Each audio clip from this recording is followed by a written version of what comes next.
কথা কি আপনারা খেয়াল করেছেন?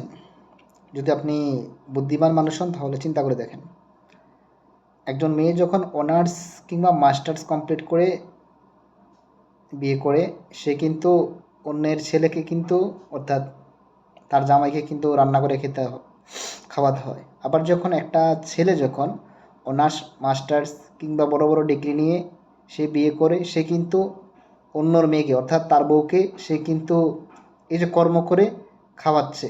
কিন্তু আসলে পৃথিবীর নিয়ম আর নীতি এটাই, আমরা বাবা মার টাকায় পড়াশোনা করি, এত বড় হয়েছি, বাবা মা আমাদেরকে মানুষের মতন মানুষ করেছে।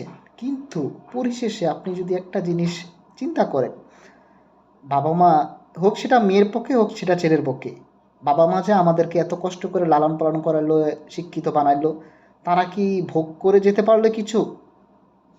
বলেন, তারা কি কোনো কিছু খেতে পারলো? আসলে একটা ছেলে যখন, সে যখন অর্থ উপার্জন করার ক্ষমতা রাখে, তখন অনেক বাবা মা হয়তো বা বেঁচে থাকে না, হয়তো বা অনেক বাবা মার ভাগ্যে জোটে না, হয়তো বা কারো কারো ভাগ্যে জোটে। কিন্তু পরিশেষে দেখেন, বাবা মা আমাদের জন্য কত কষ্ট করলো, তাই না?